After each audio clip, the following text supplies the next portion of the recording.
Welcome to Sneha TV.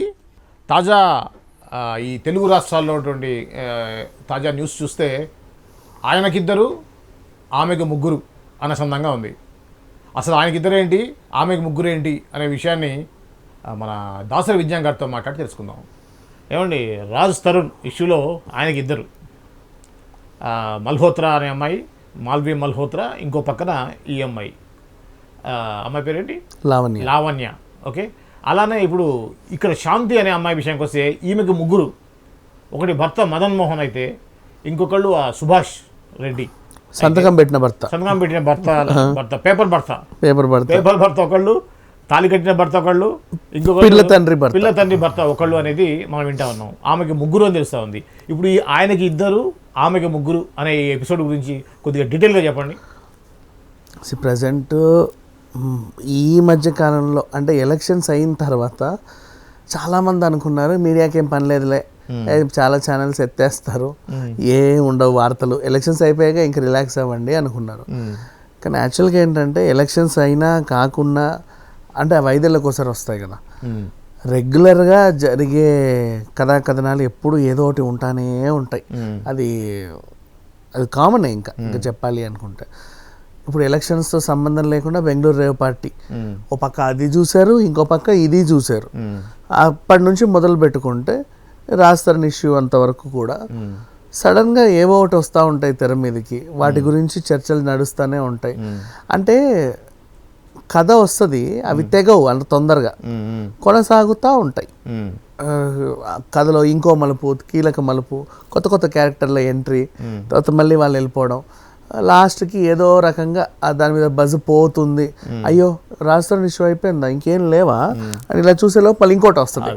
అంటే ఇప్పుడు మీరు చూడండి, ఒక పెద్ద గీత పక్కన అంతకంటే పెద్ద గీత గీసినట్టుగా ఉంది రాజ్ తరుణ్ ఇష్యూని. అది ఎప్పుడైతే ఆ అమ్మాయి నార్సింగ్ పోలీస్ స్టేషన్లో కంప్లైంట్ ఇచ్చిందో ఆ రోజు నుంచి, ఆ డే 1 నుంచి మొన్న ఈ శాంతి అనే ఆవిడ భర్త ఏదైతే కమిషనర్కి, ఎండోమెంట్ కమిషనర్కి కంప్లైంట్ ఇచ్చాడు అనే విషయాన్ని మీడియాకు తెలిసిందో అప్పటివరకు రాజ్ తరుణ్ బజ్ నడిచింది ఫుల్గా.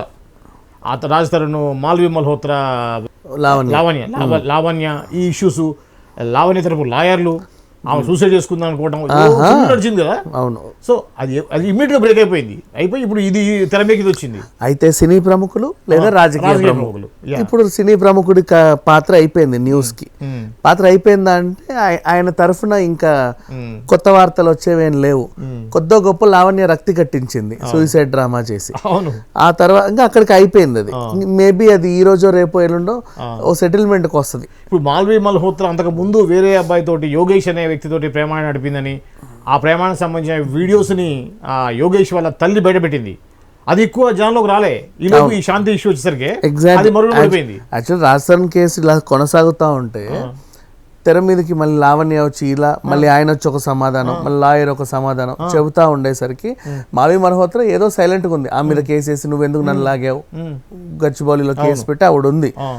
తెర మీదకి మళ్ళీ వాళ్ళ ఒక తరఫున ఒక ఆంటీ రావడం, ఆవిడ వచ్చేసి ఇగో చూడండి ఇవి అని పాత్రలు బయట పెట్టడం, అది ఇంకా లేస్తుంది అనే లోపు మీ వార్త చాలు ఇంకా అని చెప్పి కొత్త వార్త వచ్చింది. అందరు ఇటు కెమెరాలు పట్టుకొని ఇటు తిప్పారు, ఇంకా చాలని అయిపోయింది మీ ఇష్యూ.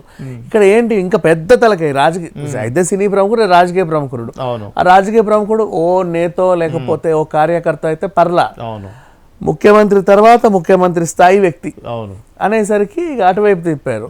పైగా లేటు వయసులో ఆయన ఘాటు ప్రేమ కథలు ఇవన్నీ బయటకు వచ్చాయి.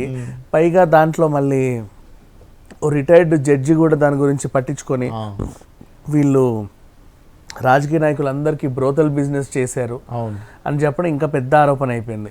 ఎంతెంతమంది మంత్రులు ఢిల్లీకి వెళ్ళి వచ్చారు, ఎంతమందికి ఈవిడ ఎంతమంది అమ్మాయిలను ఎరవేసి పంపింది, ఆ ఎంతమంది అమ్మాయిల్లో ఈమెను కలిసిన వాళ్ళల్లో ఎంతమంది బాధితులు ఉన్నారు, పోనీ వాళ్ళకేమో న్యాయం జరిగిందా, అందులో ఎంతమందికి ఈవిడలాగా ఇంకెంతమందికి పిల్లలు కానీ ఉన్నారు, వాళ్ళందరూ ఏమయ్యారు, ఇది కొనసాగుతూ ఉంది. అంటే ఇప్పుడు ఏం చేసింది, ఈమె ఉద్యోగాల పేరుతో ఉచ్చు వేసి డీసెంట్ అమ్మాయిలని వీళ్ళకి ఎరగా చూపించి జాబ్ చేస్తే చిల్లర రావు, ఇక్కడ చేస్తే ఎక్కువ వస్తాయి అని ఆశ చూపింది. ఆ మోజులో 100 మంది రాకపోయినా కనీసం 10 మంది అయినా సరే సొల్లు గార్చి వచ్చిన వాళ్ళు ఉన్నారు అని ఆ జడ్జి చెప్పాడు. వాళ్ళని ఈ మిగతా వాళ్ళందరికీ సప్లై చేసింది అని. మరి ఇప్పుడు ఇంకెంతమంది బయటకు వస్తారో. ఇప్పుడు ఈయనంటే ఒక బిడ్డ ఉంది, విజయసాయి రెడ్డి కొడుకు అని ఆయన భర్త చెప్పాడు. రేపు ఇంకొక ఆయన వచ్చేసి మా ఆవిడ కూడా ఇలా గర్భవతి అయింది, పలానా ఆయన ఆఫీసర్ చేశాడు, లేదా మా కూతురుకు కూడా ఇలా అయ్యింది, పలానా పెద్ద మనిషి చేశాడు అని చెప్పే దాఖలాలు ఇంకా వస్తాయి.